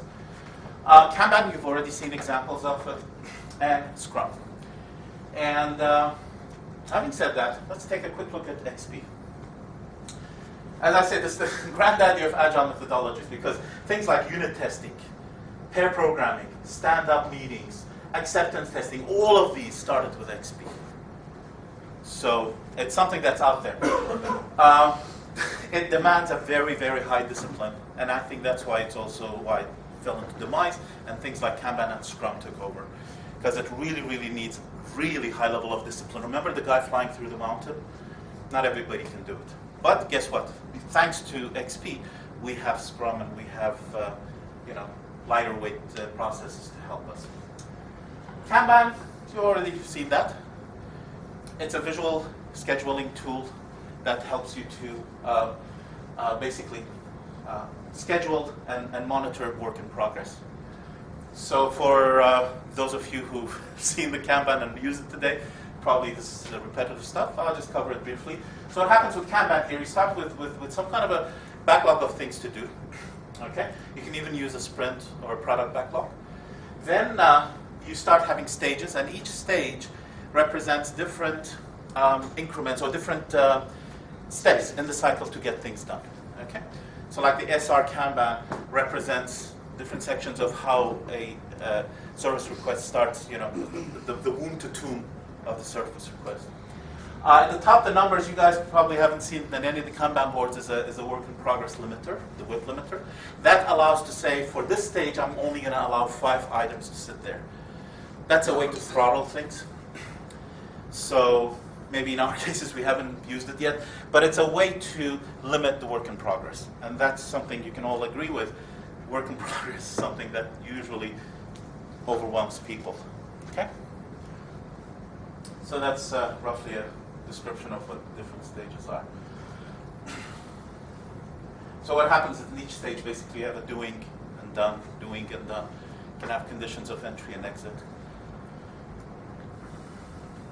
And Scrum. What is Scrum? Well, it's a deep collaboration. Kanban is about continuous delivery. Scrum says, no, you're going to time box it because we're concerned about quality.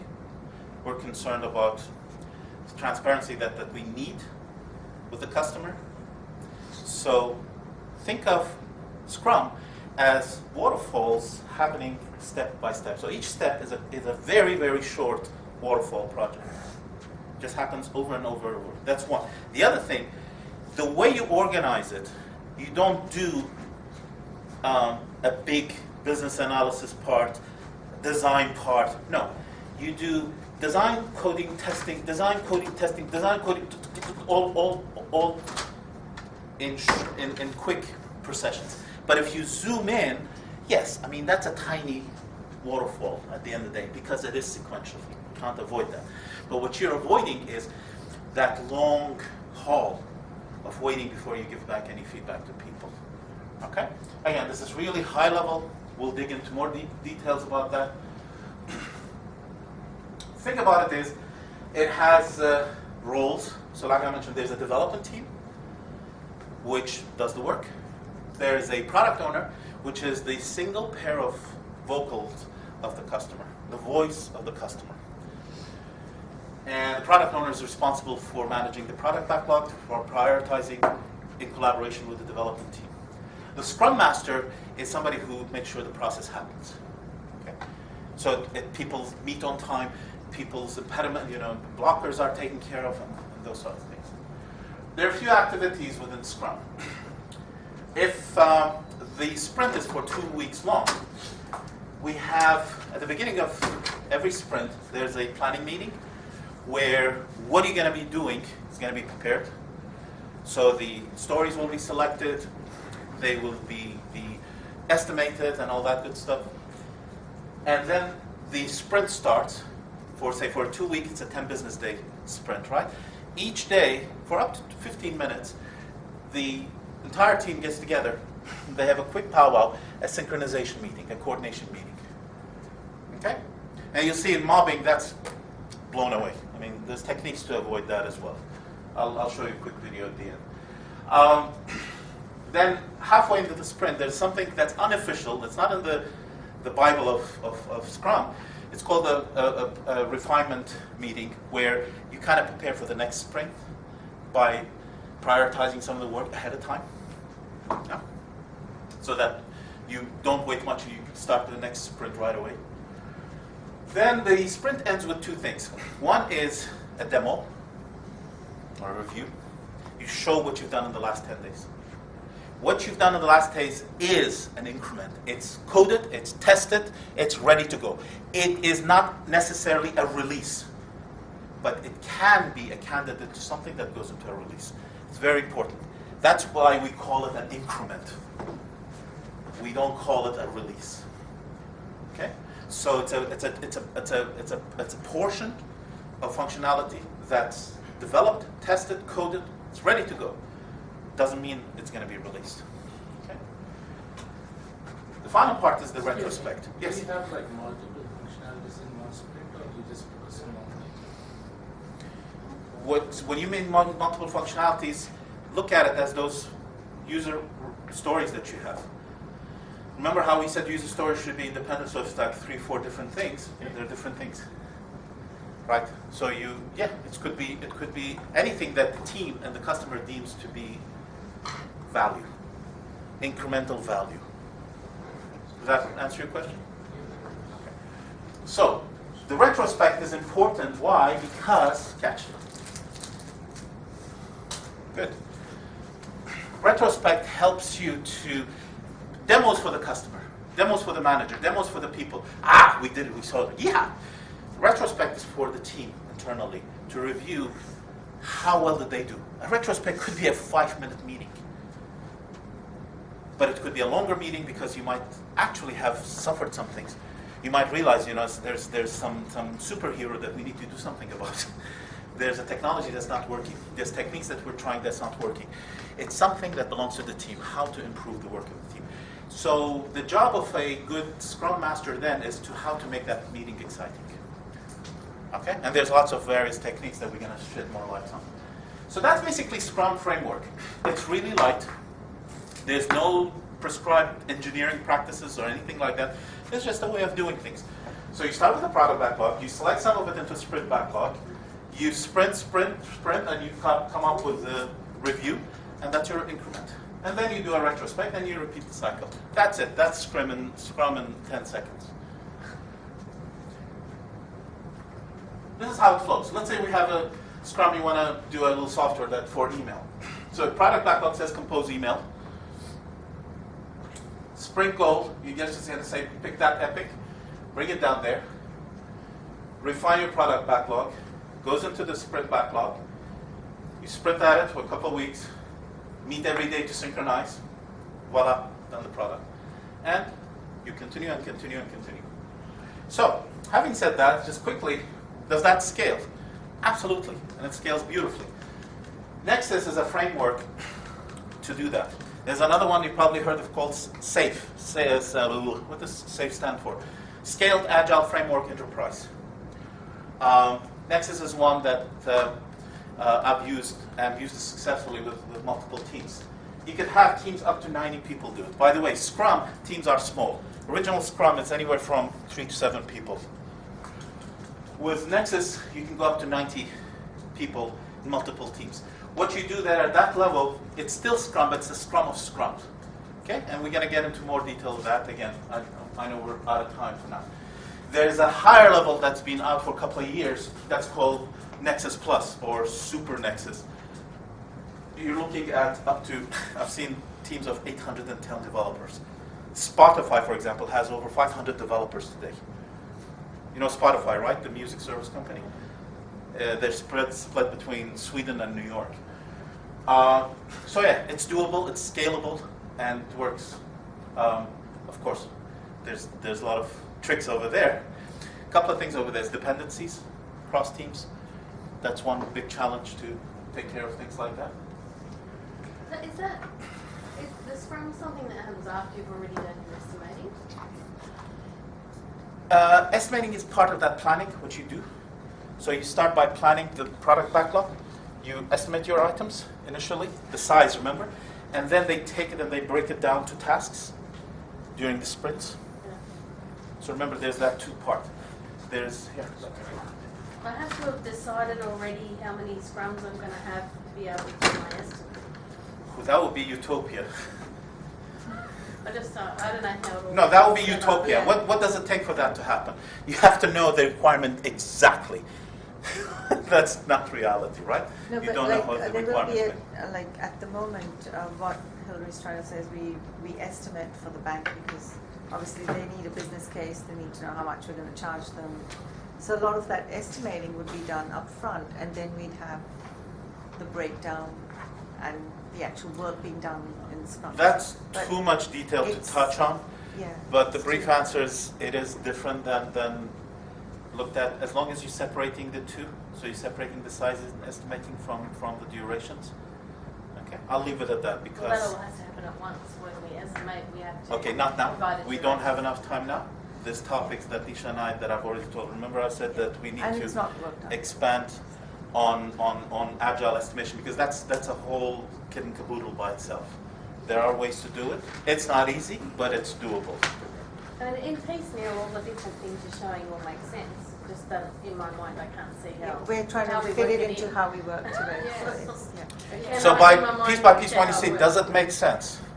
Individual things make sense. Okay, so you are at the shoe level. Remember what I said? Shoe party. The beginning, we have to. Just obey. Shoe. And the ha would be probably a pilot project which we are, by the way, in discussion, we're trying to put something together. Muruga is for it as well. So perhaps that will be the ha, and then from there we'll hopefully get you all guys graduated to the re, okay? A couple of techniques, for example, pair programming, where two developers working on the same computer. They could be sitting next to each other, they could be spread by geographies. So pair programming is one technique that's used, for example, to do things faster. There's another one called mob programming. Here's an example. There's one driver. The entire team is basically one keyboard, one mouse. That's the latest kind of technique that you see. And I'll show you a short video of how that works in reality. This is a company called, what is it called? Hunter Sprinklers. I believe they're in Australia as well. It's based in Silicon Valley. This is a time-lapse video. Look how they operate. They all have 4K screens. Look at the entire teams, how they're sitting, and the subtext will tell you what they're doing. Look. And that's the time of the day. Yeah, lucky they are to have all that space. There are no cubicles, you notice? Not squished into a little passageway somewhere. They're all millennials as well. Yeah, I was going to say, Yeah. so they don't care. There's no stand-up meetings. Most meetings are eliminated because they're all bundled up together. So there's no separate work that they It's need like to a do. quick job. Most of them are sitting down. Look, how many mobs are there? Look, talking about 6 parallel mobs. Continuous improvement, continuous deployment code goes to production the moment they check in. So the moment the developer says check in, it's gone already. Testing and all that happened. So Sunil's going to love this. Sunil's going to be like, I'm getting his suspenders and I'm pulling him with a Ferrari. He's going to go, bing! That's going to happen. You'll love it. What you're saying there is a development house. We're not a development house, so that's why it's kind of. This is not just development. This is an entire sales. Sales is next to them. Yeah, they're right next door to each other. We're not. Yeah, That's the whole thing. We're isolated. You're not now. Or we move into Westlake. You're not now. You're not now. Do you think there's no BAs there? There's no architects there?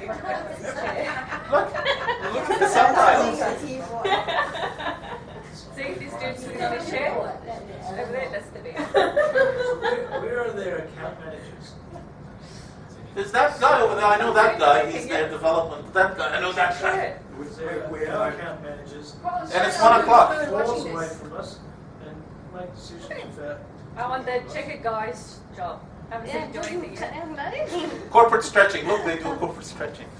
Oh no, look, he put his hands on the keyboards for a second there. There was a second. These screens are the size about these boards, about each. They have 4 of them like that.